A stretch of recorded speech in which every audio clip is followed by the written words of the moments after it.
I am the way, the truth, and the life. No one comes to the Father but through me.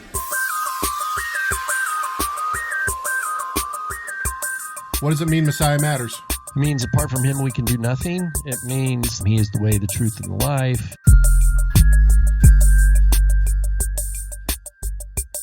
Yeshua is the only way of salvation. He is everything.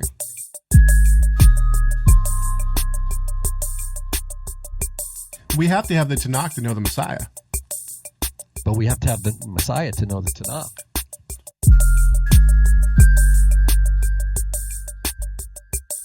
Without Messiah, we have nothing. Basically, it's all about the Messiah.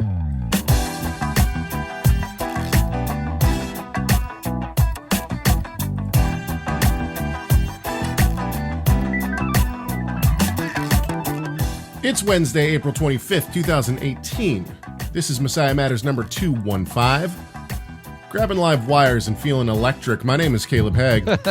And with me, the man who writes scathing emails to college professors but never sends them, Rob Van Hoff. What up, Rob? How's it going, man? Shalom.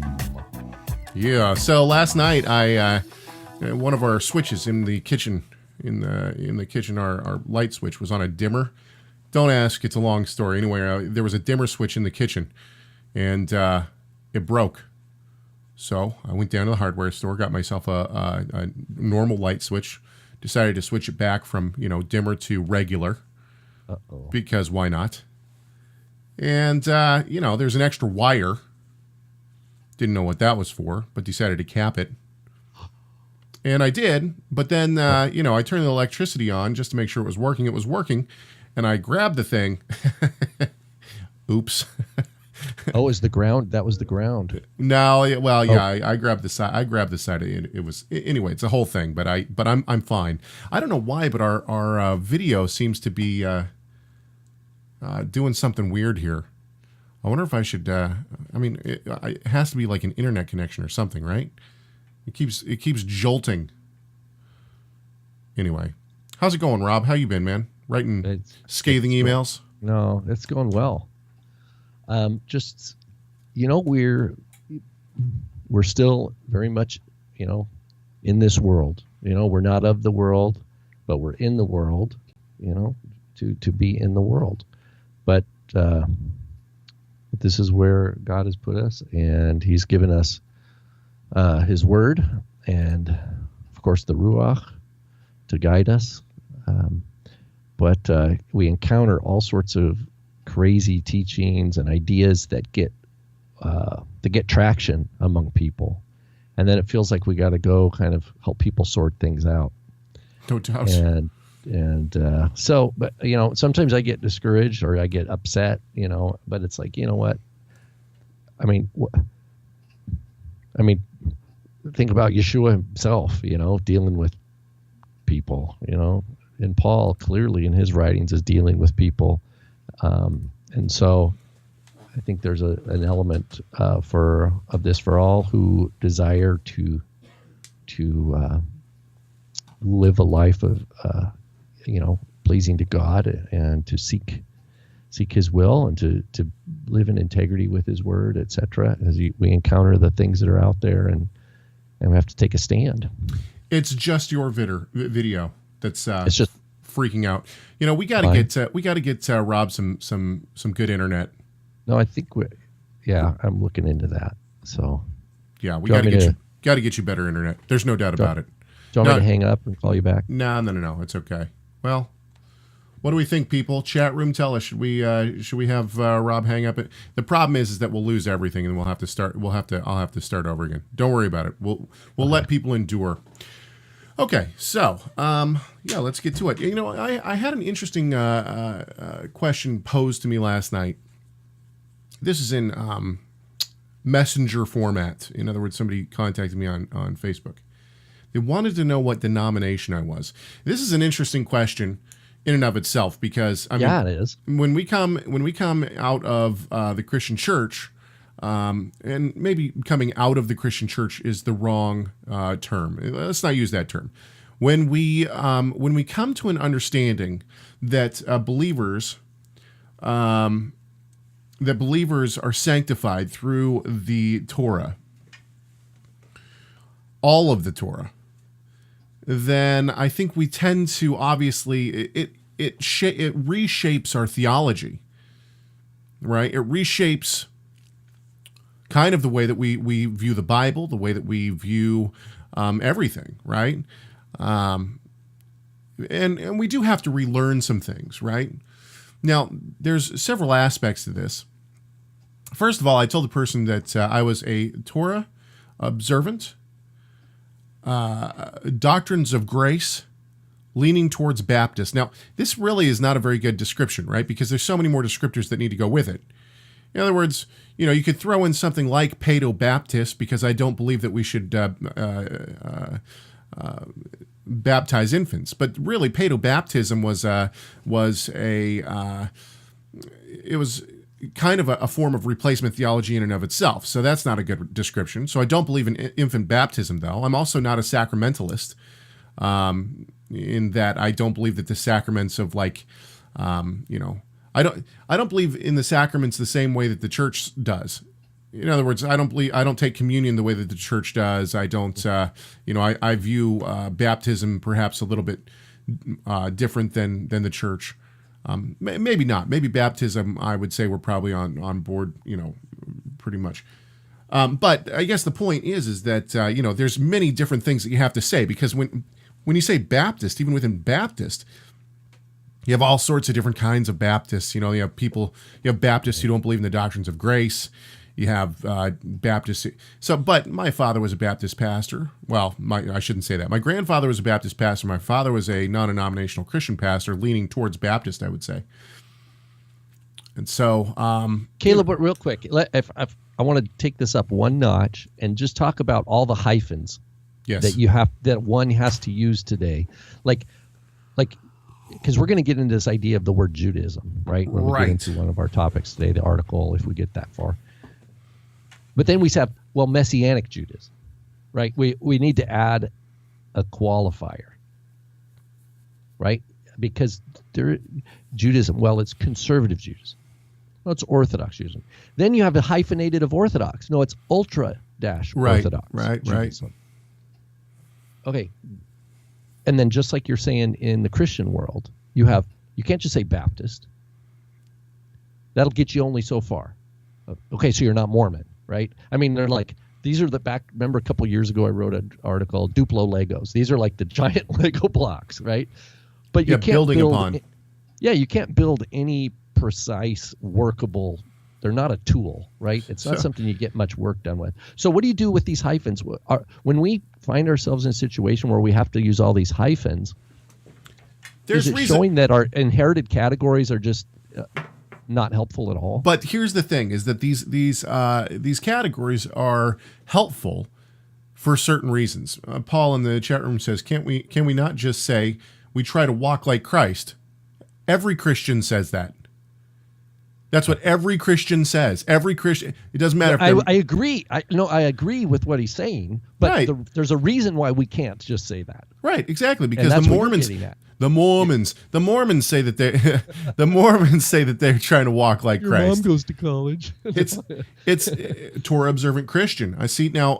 Here's the thing that I've seen whole Bible Christian. Right. That's a good. I mean, okay, but so instead of a half Bible, right? I mean Every term you have to expand. You're right. You have to expand. PJ's right. Torah observant Christian is a good one, and I actually really like the term Christian, and the reason why is because it's a biblical term. Right? Christian is in the Bible. Yeah. They called them Christians. So I mean, we're talking about biblical terms here when we talk about Christian. You don't find Messianic.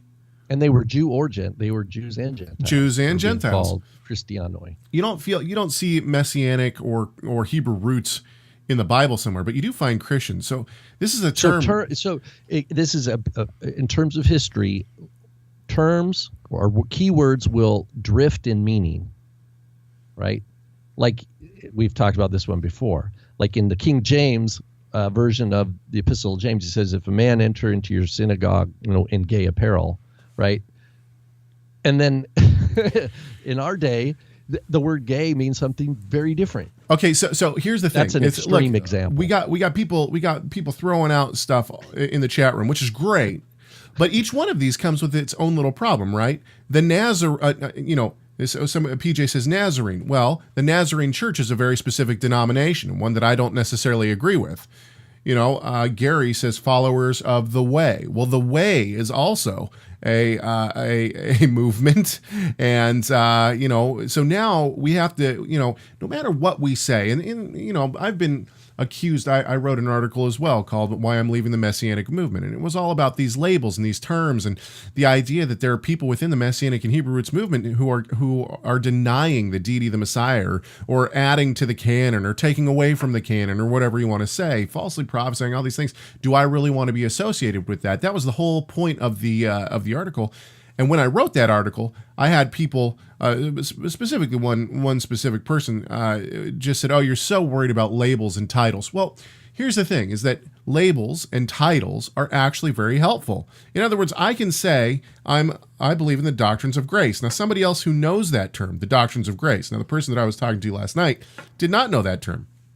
So then I had to expand on it. I had to tell them what I believe in the doctrines of grace means, and what I said was, it's a lot like Calvinism. It is, the 5 points of Calvinism, but I don't like to say I'm a Calvinist because Calvin was a replacement theologian, and I'm not a replacement theologian. And he said, well, I believe in the Bible, not the doctrines of man. Well, that's why I said doctrines of grace and not Calvinism in the beginning, right? We need to have words, right? We need you got to be able language. to use words. I mean, we can't just sit around and just stare at each other, right? I mean, at some point we need to talk. We need to communicate with each other. And when God says, my thoughts are not your thoughts, right? As high as the heavens, I'm paraphrasing Isaiah 55, as high as the heavens are above the earth, so my thoughts are above your thoughts. Right. It doesn't mean his thoughts are inaccessible to us. He's given us the word. And we don't just read. How come we don't just go to your church service or your synagogue service and they just read you, okay, we're going to read the Gospel of Matthew in Greek. Here's our verse today. And then no one interprets it or explains it. It's just, there it is. It's in Greek. Or the Torah portion. Here it is in Hebrew. And then nobody says anything. That's not what happens. Right. We talk about it. We break it down and we connect with it. We get nourished by it. And the only way that happens is through our discussion and application. And we need to have words and language to do this. But ultimately, it's true that these labels only get you so far. So hang on just a sec. Paul keeps saying Judeo-Christian.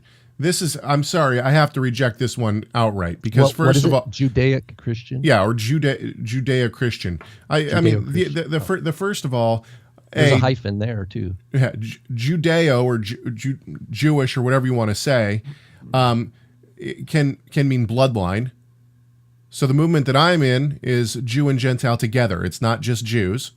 Second of all, Jewish can denote Judaism, and I don't want to be associated with a lot of the modern Judaisms. Right. Well, and here's the other thing, is when you put a hyphen, Judeo-Christian, it means Judeo is necessarily not Christian, and Christian is necessarily not Jewish. But as we talked about, Christianoi originally applied to both.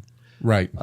Because they were in Messiah. So I think these are all good attempts, and I think they can all help you try to explain if you're trying to have a conversation with somebody. But we have to ultimately recognize that what Yeshua says, if we're trying to please other people, then the reward is nothing. He says, let your light shine before men, right? But that's your worship of God in sincerity and truth, and that they will see you, but they'll because you're in Him, and it's not about you. You're boasting in Him and on yourself, and you're humble before the Lord. That's where the connection is between real people who really have a new life in Messiah. And it's true, we don't have any one label. Paul just says in Messiah, right? Right. If you're in Messiah, you're a new creation. But this shouldn't be a bad thing, though. Honestly, look, we do use these terms to try to shorten the conversation, but no matter what, and I think this is what you're saying, and I think this is also PJ is making a good point in the chat room right now. But the ultimate point is that we do have to explain, and guess what? That's a good thing. When we have to stop and explain to people, one of the things that comes from that is people asking questions of us. Okay, what do you mean by the doctrines of grace? Okay, what do you mean by Torah observant? What do you mean by follower of Yeshua or in Messiah? What do you mean by these things? This is a perfect opportunity. We're supposed to go and make disciples of all the nations, right? Well, how do you do that if you're not talking to them? And all the nations includes, Israel. So the point is that we're supposed to make disciples, and the way that we make disciples of Yeshua, not of ourselves, but of Yeshua, the way that we make disciples of Yeshua is by talking to people and by having these conversations. So I think that it's okay. The nice thing about all these little hyphens in between, if you can string 4 hyphens together quickly, is that people say, whoa, wait, you're going to have to explain. Yeah, time out, explain that one. Or as my friend Adam told me, he said he tried that once and it was like, too much information, dude. That's what the guy told him. He's like, awesome. Okay, so let's stop real quick because I want to get to the cage effect or the cage syndrome. Okay, no, we have a new. But hang on, just a sec. Wait. Before we do that, I want to tell everyone this show, Messiah Matters number 215, is brought to you by TorahResource.com. TorahResource has all sorts of free materials, and you can also buy materials there as well. And I got to plug the library one more time. There's a lot of good stuff that's going up in the library, including an unpublished lecture series by Mr. Van Hoff himself, which will be up in the library probably sometime by the end of this week, called Love Your Neighbor as Yourself. 3 lectures that will be put up there in the library that will not be published on Torah Resource. Can they download the handout? If you give me the handout, they can. Okay. We'll have to get the handout. But I mean, the point is that the library, it's $100 a year. You have to pay the year in full before you get access, but it is certainly worth it. But for those who don't have a library membership and still want to see Rob's teaching, even though it won't be published, never fear, we will make it available at some point for those who don't have a library membership. Of course, there will be, it will come with a caveat, like a price or something like that, but you'll still be able to access it at some point anyway. But it just shows that our library members have access to stuff that other people don't, and the library membership is certainly worth it. So go to Torah Resource and find all sorts of free stuff and other things like that. And then, of course, this show is brought to you, Show 215, by our producers. Our producers are people who have decided to partner with Messiah Matters on a monthly basis. You can do that for as little as $5 a month. That's right. For the price of a latte, you too can continue this show reaching thousands of people every single week. It's an amazing thing.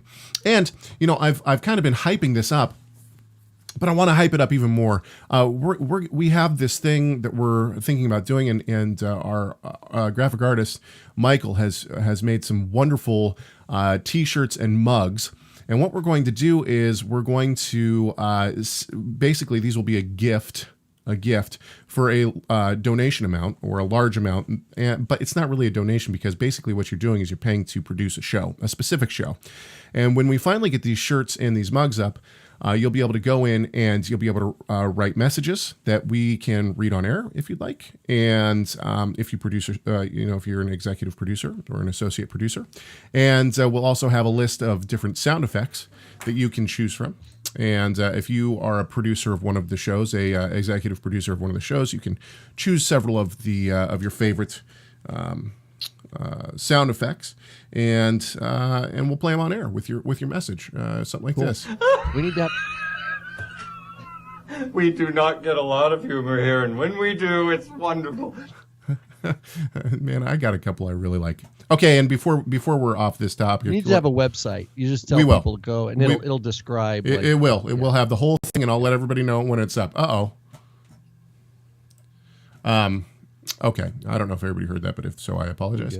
And then also, we'd love to get your comments. Comment line, and this is a comment line, 253-465-3205. That's 253-465-3205. And of course, send us emails. Our email address is chag@TorahResource.com. chag@TorahResource.com. Okay. The cage effect. That's what we were going to talk about, right? You mean the cage stage and Torah terrorism? Right. So we have two. Those are two separate. Talking about terms, sometimes we have to invent a new term. Right. So you've heard of the cage stage, right? And so we should explain that for people. The cage stage is when somebody becomes a Calvinist. It's called the cage stage when they first become the doctrines of grace. We'll just call it Calvinism because that's what people know.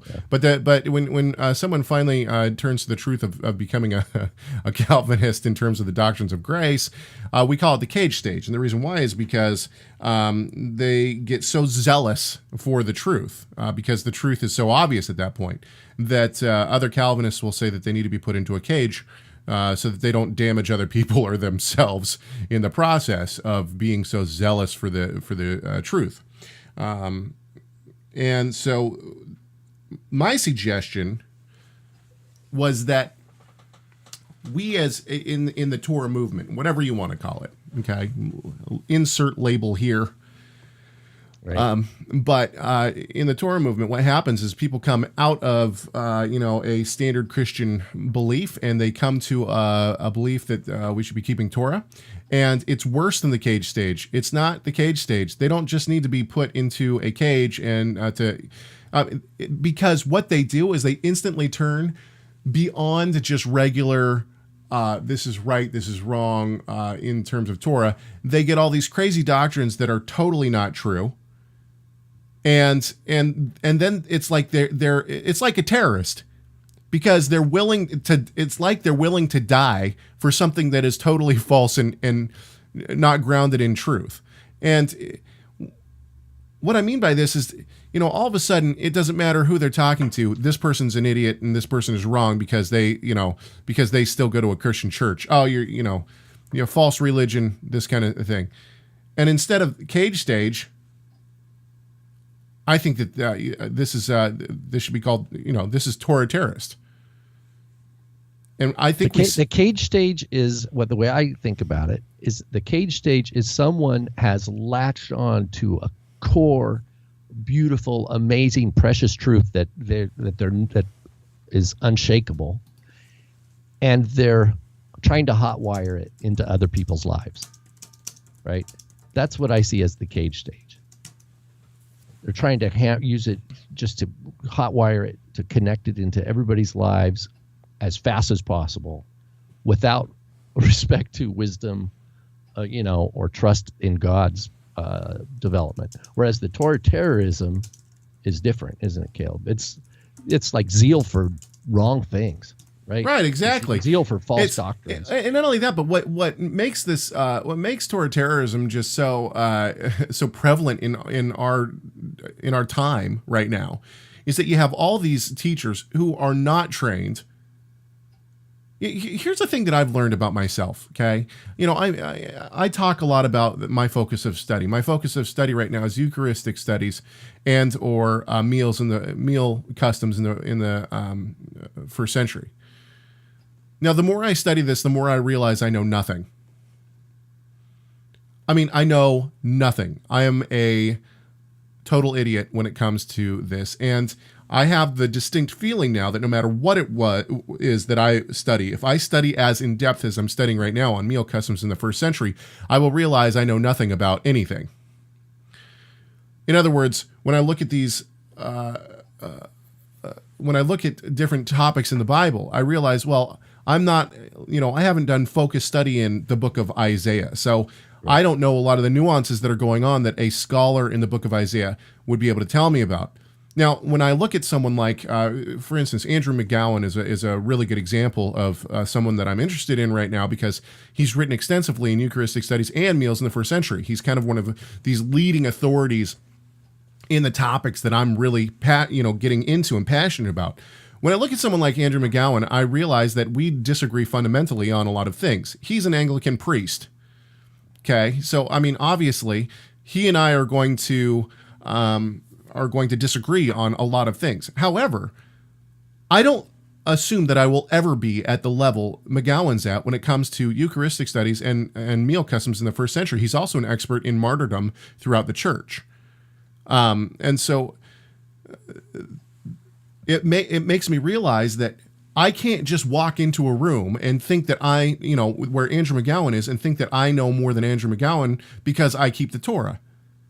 Because I believe all of the Torah is applicable for believers today. It means that Andrew McGowan has something to teach me. If we don't think about this from an aspect of scholars in general, in other words, these scholars might be wrong. We're going to look at a article here in a few minutes. Paula Fredriksen is clearly off the deep end on a lot of things, but that doesn't mean that we throw all of scholarship or all of these scholars in their respective fields out. We can't just say that scholarship is not Christian. Like with her, I like her book Augustine and the Jews is brilliant. I mean, there's scholars that, and just like you were saying with Dr. McGowan, to be a learner, to be a disciple means we are learners, right? Like Brian Regan, learners of things. No. Does it mean does that mean we're always learning, never coming to knowledge of the truth? No. We're not like going door to door. Oh, I'm going to spend time with this rabbi for a while. Oh, I'm going to go spend time, and just like always like in search mode. That's not what we're doing. We're slowly building. Well, God's building, right? Yeshua's building. And our desire is to abide in his people, to abide among, and to, how do we do that in this world? Back to being in the world, but not of the world. The Bible was given in ancient languages, right? I mean, right there, just like we were talking about earlier. You got to have people, even modern Israelis whose first language is Hebrew, and they're fluent in Hebrew. It doesn't mean they understand the Tanakh when they read the Tanakh in Hebrew, because you've got a language that is shifted. I mean, just try to read, for those who speak English, read Chaucer or read, what's the Wycliffe Bible or whatever, I mean, you're like, oh, you have to learn the language of Scripture. You have to, and that takes scholars, it takes historians, it takes teachers, and it takes learners. Everybody has to, we're all in the seat of learner. And being in the world, we interact with other scholars that are doing work on the same thing, archaeologists, right? Or the scholars that are translating and putting together the Dead Sea Scroll fragments, I mean, they might be Mormon, Orthodox, Jew, Christian, or atheist, but they're all working as a team to restore, let's say, a Dead Sea Scroll. Right. We all benefit from that. We all benefit. So we have to engage with that world, but we have to recognize that the aims of that world that produces that high level scholarship is not coextensive with the aims of us being believers in Yeshua. Right. We can benefit, but we have to filter. We have to filter it. And how do we filter it? You got to separate the wheat from the chaff. How do you know what's wheat? How do you know it's chaff? You have discernment. You have the other thing about the group that we're now that we're referring to, and then we're not talking about any specific person, but the people that, and I think everyone who's in the Messianic and Hebrew roots has either been this person at some time, or at least knows someone who has been this person, the Torah terrorist. And one of the things that tends to happen is basically not a hatred, but maybe a hatred's the right word, but a rejection of anything Christian. If it's Christian, it's wrong. Jewish might be okay, but Christian, wrong. This is certainly, I think, ignorant in and of itself. Helen asks, can I have some recommendations on which commentary writers are prominent to read as we go through the scriptures? Well, to be completely frank with everyone, when I'm trying to prepare something or when I'm studying the scriptures, I never go, except for my father. I always look at my father's commentaries on things, especially, if he's written specifically on a passage I'm looking at, because I think that he has very good insight, and he also references a lot of other scholars. And he's got solid bibliography that if you want to chase down any particular comment, that there's a pathway for you to do that. So besides him, though, there's almost no Messianic or Hebrew roots teacher that I'll go to look at.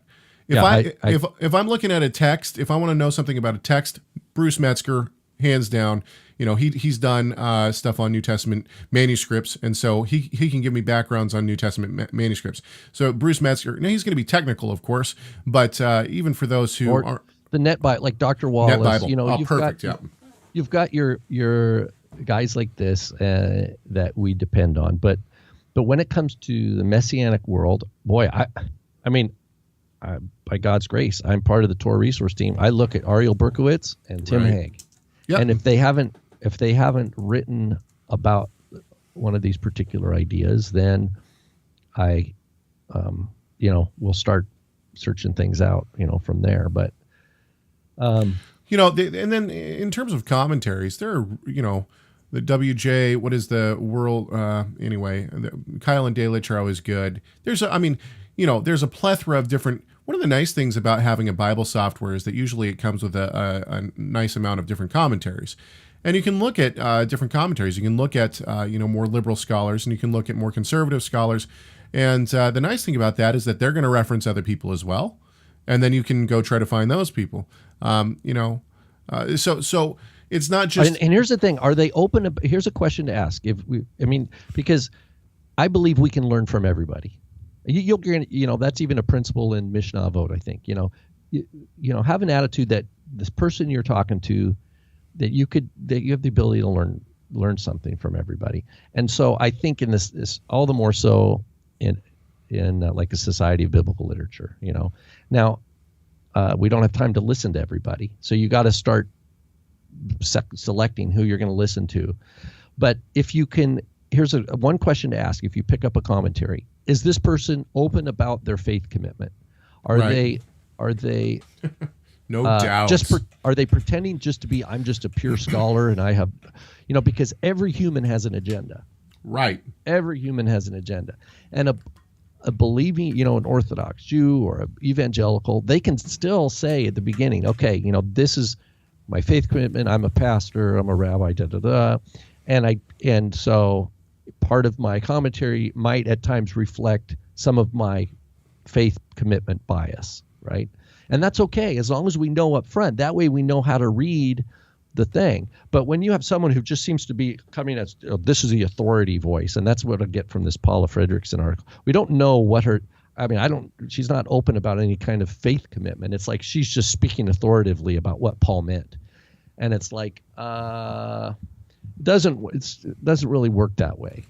It does, in the humanity, I think more and more people are, more and more scholars are writing in their books a little bit about their own bias, because they recognize that they've got it, and they're not going to try to hide it, because then it's going to affect their what they're selling, Okay, this is a fantastic conversation, but I feel like we should move on, because we do actually have two things that we want to talk about. First of all, we'll try to make this quick, because I think it can be quick if we don't get off onto rabbit trails on this one. PJ, who's in the chat room right now, writes, he says, this past Sabbath we touched on Christology. I can't talk right now, sorry. Christology using John 14:28, which says, "You heard me say to you, I am going away and I will come to you. If you loved me, you would have rejoiced, because I am going to the Father, for the Father is greater than I." And PJ asks, how is Yeshua different before ascending, and why didn't he ascend to the right right away? I think he means to the right hand of the Father, rather than tarry on earth 40 days. This verse is used to show Yeshua as son and sent by the Father, so as to mean of a lower rank somehow, though he is God. Comment? ? And my comment is this: we know from Philippians 2 that Yeshua emptied himself, right? He did not think it necessary to retain his position with God, but emptied himself and humbling himself, becoming in the form of a servant, right? So Yeshua is there with the Father, right? He dethrones himself. I love using Sproul's use of mankind, which is he dethroned himself and became like one of the creatures from the dirt, in order to save his elect. And my father has put this well. It means that in his incarnation, he submitted himself to the will of the Father. And I love this because basically... And John's gospel starts, just to put, the Word became flesh. Right. And so Yeshua identifies with humanity fully. And when right? when he empties himself, he becomes lower. He does that intentionally. When Yeshua's on earth as a baby, he is not omnipresent at that point. He has given up that ability freely. It's not that, and then when he ascends to the Father, he had to raise from the dead to show that he was the Son of God, right? If he went straight to the right hand of the Father, he would have just died and no one would have thought anything more of him. He had to come and be with the disciples and show himself as the resurrected Lord. And I don't think he was given all of his glory back. In other words, I don't think he got all of his divine attributes back until he did ascend to the Father 40 days after his resurrection. But he retains humanity. Absolutely. But through the Spirit, right, he is omnipresent now. In other words, I can pray to Yeshua right now and he hears me. How does he hear me? He hears me through his Spirit, who's with us always. He sent his Spirit to be with us. So I think this is what that means. Okay, now to the topic at hand. That was quick. Good job, Rob. I'm impressed, man. All right, to the topic at hand. We're going to go straight to... So we got the latest JBL. So yeah, you can 4 times a year, the Journal of Biblical Literature comes out. So this is volume 137, number 1. So... and of course, since we're members of the Society of Biblical Literature, we are sent this, every quarter. Yeah, well, I think you could order a subscription without paying a membership fee too. I mean, but to be honest with you, if you're going to pay for the subscription, just become a member, and that way you can go to the annual meetings for cheaper. Not only that, I think the members through online, you have access to all back issues digitally. Yes. All the way back into the 1800s. So consider that, but just recognize, that there's 2 articles here that are good for discussion. The one we're going to talk about is the Paula Fredriksen, but another one in there is A Call to Law, the Septuagint of Isaiah 8 and Gentile law observance. And this is Alex Douglas. He argues in his article that the Greek translation of Isaiah chapter 8 specifically, translates the Hebrew in a way that says the Gentiles are to come and observe the Torah of Moses. But then sadly at the very end of his article, it's just a short article. At the very end, he's like, well, of course we know, he says, Paul was against Gentiles keeping the practices of Mosaic law. So Paul must not have agreed with Isaiah 8 very much here. So he kind of fizzles. He starts out like a skyrocket and kind of fizzles at the end. But again, someone who's not coming from a one Torah perspective, maybe he hasn't resolved, especially when he quotes Romans 9 as his justification. So potential good stuff that, again, we have to chew on and learn from. But the article here that the main feature today is by Paula Fredriksen. I have a few of her books. One I really like is a couple years old now, I think. What is it? Augustine and the Jews. Saint Augustine and the Jews.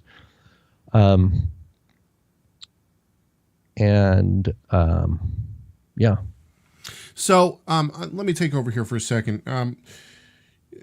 The title of the article. Yeah. How Jewish is God? So is God Jewish? Yeah. How Jewish is God? And then the subtitle, Divine Ethnicity in Paul's Theology. Now, I know that Rob read this and got very animated and perturbed. Wrote quite a lengthy. Annoyed is probably one of the better words. Wrote quite a lengthy email that never actually got sent. Probably wisely never got sent to Miss Fredriksen.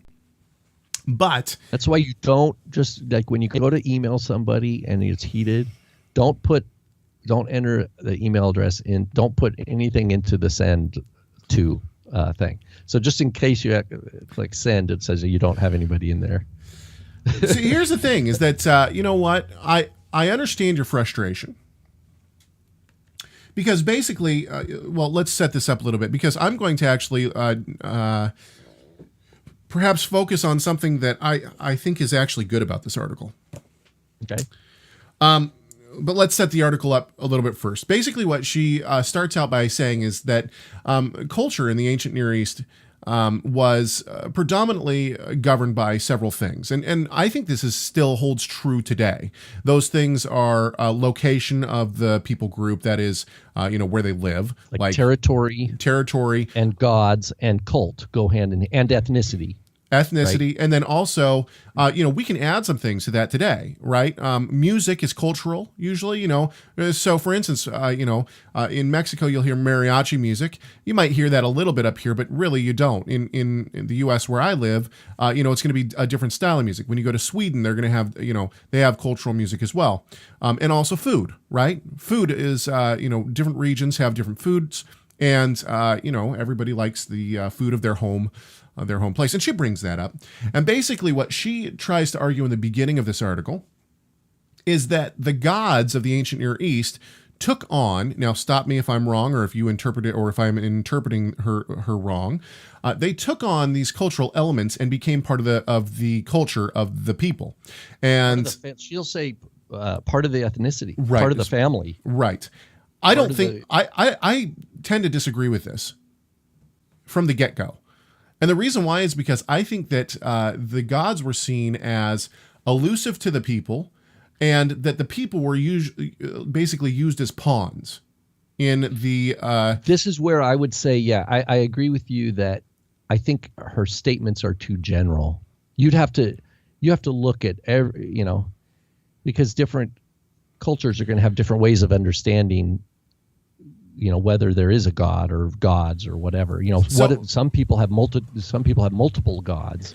So for instance, in the Egyptian pantheon, right, you have, you kind of have this, sometimes the gods are just great with each other, and, they're bringing all this harmony to Egypt, and, the Nile god is blessing them, and in the stories, these are the stories. Yeah, the fertility gods are blessing them, and, the heaven gods are blessing them, and yada, yada, yada. And then all of a sudden, one of these gods in the pantheon will get upset, and they'll go and they'll war against the other god, or they'll play a trick on the other god, or whatever. Him and, Yeah, and a lot of the time, this is shown through in other words, they kind of use the people as their pawns against one of the other gods. But they're not a personal god. Now, I will admit that obviously, and continuing on with the Egyptian pantheon, the idea of Ra, that is, the Egyptian pharaoh, he's embodied this person, and now he's there with the people. The difference is that he ruled over the people. Right? Now, granted, Yeshua is going to rule over his people too, but Yeshua came first as a servant. He was not seen from the beginning as deity. He was seen as a servant to the people. He was poor. He was, he really became one of Israel. I think that's one of the main differences from, the Ra and all these other gods. But the idea that they took on the ethnicity of the people. Here's where she goes. Here's where she goes with that. I don't know if you finished the article. Here's where she goes. I did finish it. She goes here. Basically, how do we understand Paul? Right? She's coming from as a matter of fact, this article is dedicated to like the 40th anniversary of one of her teachers, E.P. Sanders, Paul and Palestinian Judaism. So she's publishing this article to honor the anniversary of like 40th or 50th or whatever. She's arguing that Paul had a Jewish message for Gentiles. Right. And that it's not that the Gentiles, she goes to say the Gentiles had their own gods, Jews had their own gods. But Jews believed their God was superior to the gods of the Gentiles. And so Paul had to go and take the message of the God, of the superior God, out to the rest of the world, or to the nations, and that he saw himself doing this as bringing them, the gospel. Well, she describes this. She frames this as Judaizing. Right. In other words, Paul, to Judaize, she says, is to tell people who are other to behave in a Jewish manner. So in other words, she frames it that Paul goes out and tells Gentiles they need to behave Jewishly and adopt the Jewish God, the God who is Jewish, because he's the superior God. Because only Jews know who know the true God. So the idea is Israel knows God, the Gentiles don't know God. And so Paul, as a Jew who knows God, needs to go out and tell non-Jews who don't know God how about the true God. And so what she does, though, in unpacking this, it sounds really simple. She says, what we think of Christianity today is actually anti-Paul.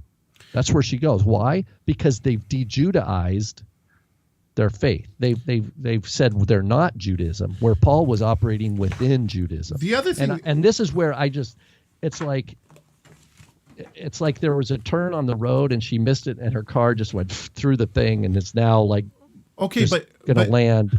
Hang on just a sec, hundreds of feet below. The one thing that she's doing here, now I agree that her conclusion on and especially the wording that she's using, I don't agree with her using the words that she's using, Judaizer and these kind of things, okay? She's thinking of a monolithic Judaism.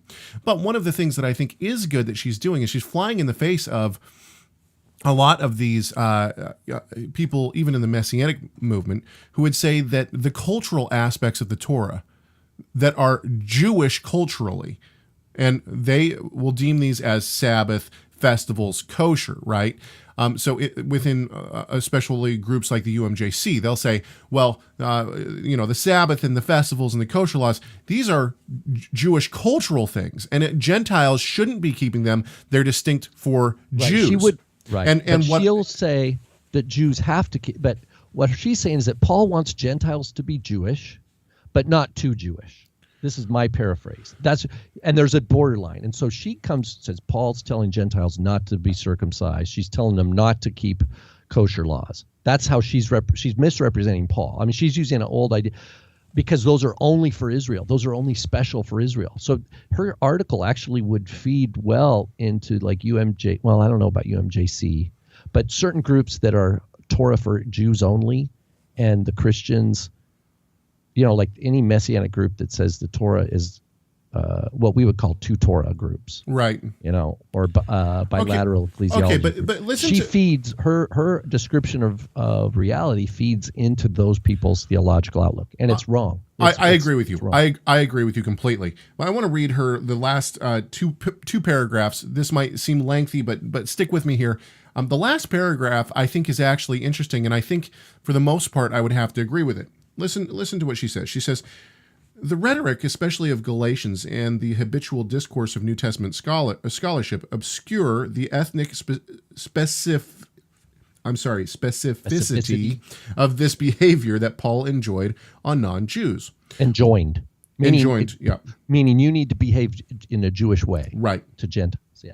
What, did I say enjoy? I'm sorry, enjoined. Yeah, enjoined, like commanded. Basically. Right. What is at stake if we acknowledge it? Nothing less, I think, than our conceptualization of Christian origins. Paul's message neither articulated nor embodied a parting of the ways. Agreed. I agree with that. Though by the 2nd century, in some circles, he will be read that way, and it is still read that way today. Agreed.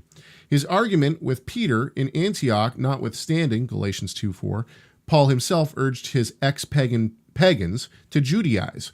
Okay, now we get into words that I think she's wrong. Misguided. There's in critical scholarship that she has not absorbed, and it's sad. She's kind of tunnel visioned, and there's other stuff going on like at SBL and American Academy of Religion, things that people would not let her make these kind of comments. Right. Historians. Okay, she says they would stop her very quickly. She says, and especially in light of his vivid eschatological expectation in foreshortened time frame, he never contemplated a movement separated from, much less antagonistic toward, the traditions and many of the practices of Israel.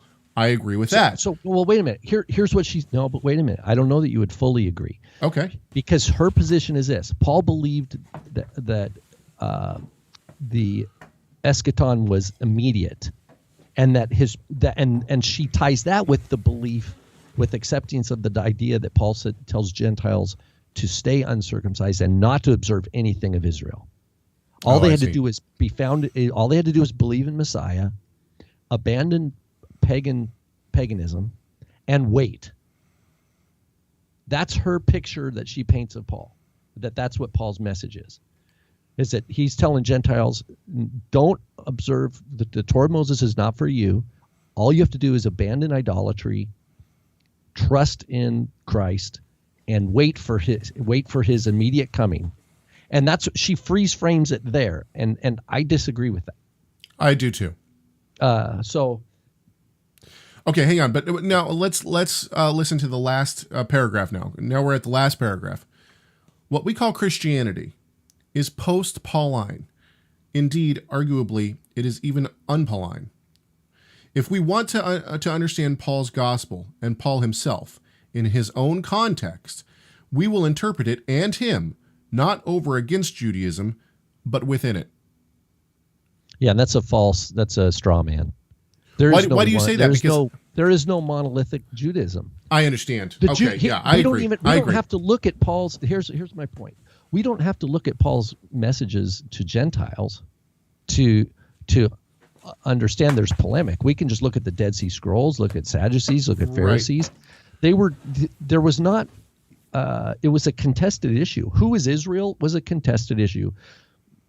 The whole point of Paul lays that out though, right? That's not Torah. This is Torah. Paul lays out Paul is actually coming into the conversation and challenging who Israel is. Yeah, Paul comes into an argument basically, and here's why he needs to dive into that, and it's why it's beautifully orchestrated by God to call Paul and put him to work for the kingdom, is because you have Gentiles now being drawn to the God of Israel, rightly so, but Gentiles are coming to worship the God of Israel, and they're finding a house with a bunch of people arguing with each other. Right. And they're like, what do we do? If you imagine so Josephus is a Cohen, and he's like, well, I spent time with this group, I spent time with that group, and I spent time with that group to try to learn which one was the best of our people. Even Josephus, an insider Cohen, has to go to the bookstore and study all the different Jewish sects to find out which one he thinks is on.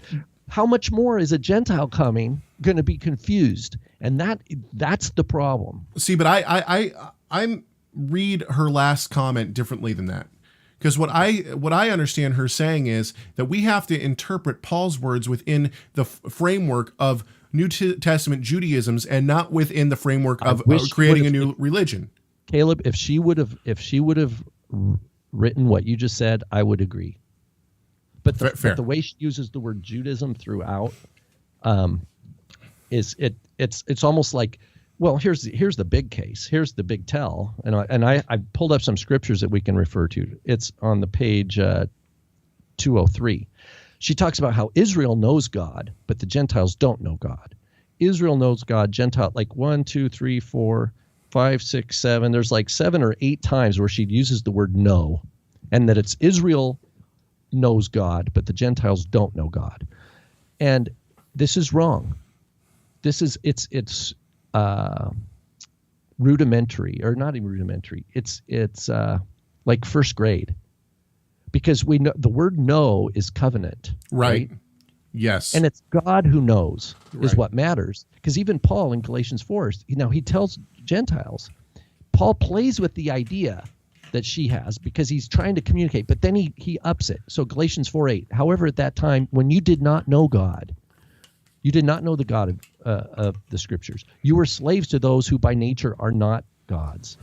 But now that you have come to know God, and then he clarifies, rather, you are known by God. And what Paul's doing there, he's helping them clarify a core theological rock from the scriptures of Israel, which is it's God who does the knowing.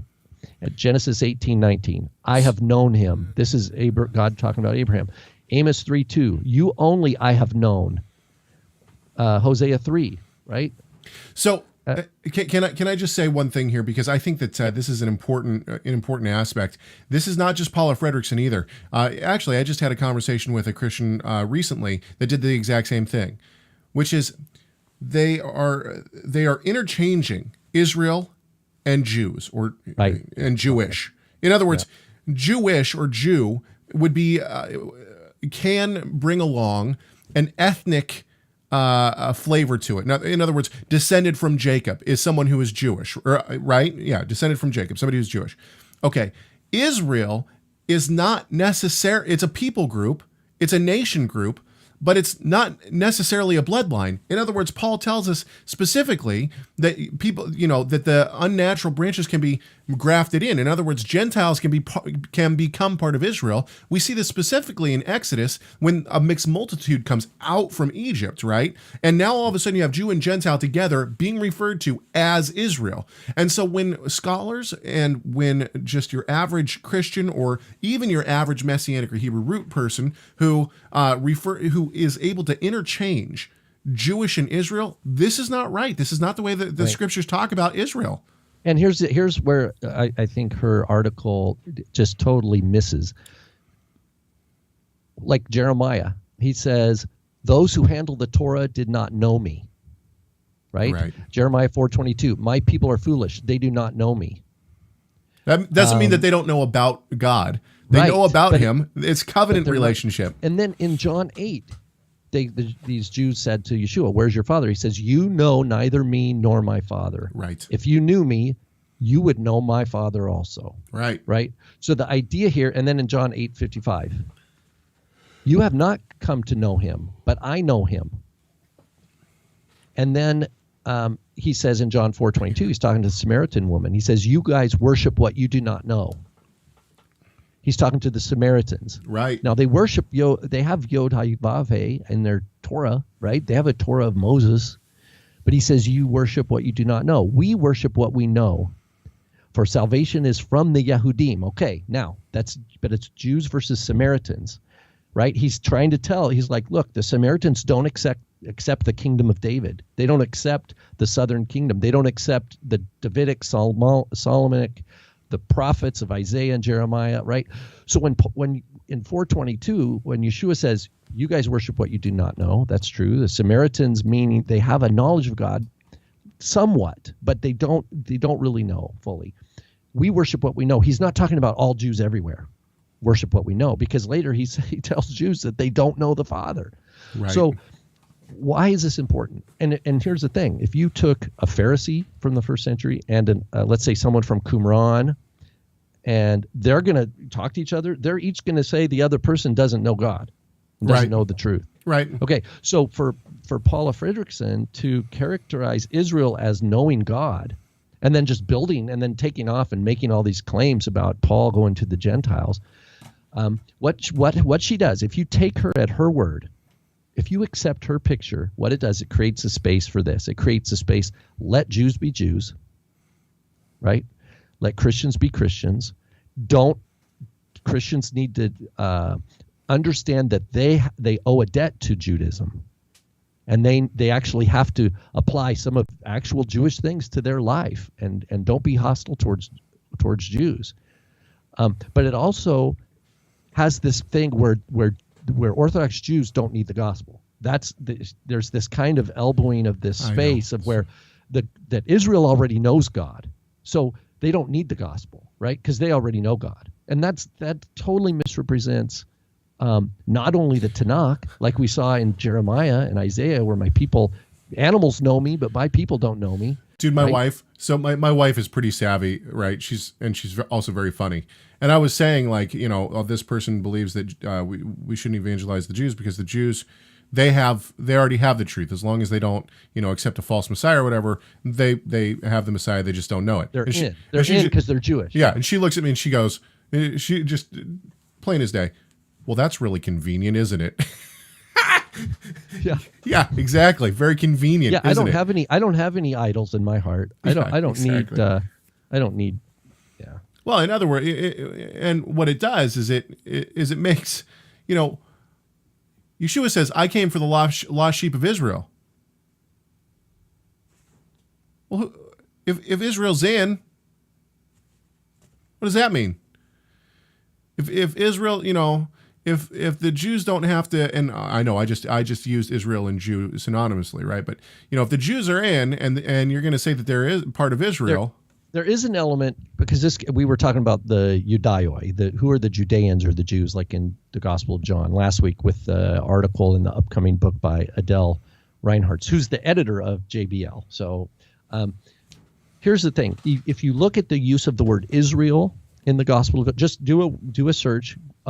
Get all the places where Israel is used in the Gospel of John. Just limit yourself to Gospel of John, and you'll get this: Israel and Jews. Okay, and look at the context. What the Gospel of John is doing is not like Adele Reinhardt is saying. Oh, it's fostering hostility and hatred of Jews. No, it's calling Jews to a high standard. To the memory of the scriptural promises of who Israel is. So Yeshua is called, for example, the King of Israel twice in the Gospel of John. He's also called the King of the Jews. Right. But the idea is to prod these Jews who have become stiff-necked, hard of heart, thinking that just this identity as being Jewish is somehow they're in, because they know here's the danger. If you were raised let's say in Jerusalem as a Jew in the first century, and you knew that the Samaritans were wrong, well, you would know. I could have knowledge of why. Yeah, we all agree. We know the Samaritans are wrong. We know we're right because we accept the Davidic Psalms and the prophets, and we Jerusalem is the place God chose. So you could build up a pride as a Jew that way, right, over against Samaritans. And what Paul's doing, he's like, Paul too, but what Yeshua's doing is like, wait a minute. Being a Jew doesn't mean that you stay in this place where you have this knowledge over against the Samaritans, and then you leverage that as like a pride of like, we're in and you're not. If you're doing that attitude, you're not really a Jew in your heart. You're just playing one. Right. Because the true Israel is what Yeshua says in John 1 when he sees Nathanael. He says, "Behold, an Israelite in whom is no guile." And then what does he say? How did you know? He says, "I saw you when you were under the tree." And he says, "You are the King of Israel." So we're not given all this detail of what was Nathanael praying, and he had a vision, and then Yeshua way later is saying, "Yeah, by the way, I saw you." He's like, "How did anybody see me?" The idea is Yeshua's identifying who is true Israel, and he's calling those who are called Jews to remember and reframe what they mean by that term with respect to the scriptural heritage and promises of Israel. Right. And that's what you're saying, Caleb, that it's not a local group now that we're against the other group, right? Or because Yeshua brought the same message to the Samaritans. They both needed repentance, right? Jews needed to repent. Galileans needed to repent. Samaritans needed to repent. Gentiles needed to repent. Right. But that's what we're getting into when we talk about first century and understanding these texts. So for those who are just joining us, the article that we've been talking about is by Paula Fredriksen in the most current issue of the JBL. That's the Journal of Biblical Literature. It's called "How Jewish is God? Divine Ethnicity in Paul's Theology." And in my opinion, I would say that this article is a Baggett, a Baggett article. You could borrow it if you really wanted to, but the JBL is a great resource. You just have to know what you're looking at. I hope this conversation has been good for everybody, and I hope that it's been informative in some way. We have had an abundance of great comments and questions and emails and phone calls in the past couple of weeks. And we would encourage everyone to keep them coming. And you can do that by giving us a call at 253-465-3205. It's 253-465-3205. You can also write us emails, chegg@TorahResource.com. That's CHEGG at TorahResource.com. We covet your prayers as well. Please be praying for us. We Lord knows we need it. And, we don't just deal with this show. There's a lot of different things that we're doing all the time, the entire staff at Torah Resource. So if you remember us in prayer, we'd be very thankful. Until next time, we do have some things already to talk about next week, but you know what? We still want to hear what you want to tell us. So make sure to use those contacts that we have already provided for you, and let us know what you want us to talk about. And if you've written us and we haven't gotten it to it, we'll try to next week when we try to glorify our great God and Savior, Yeshua, the Messiah, because Messiah matters. Messiah matters.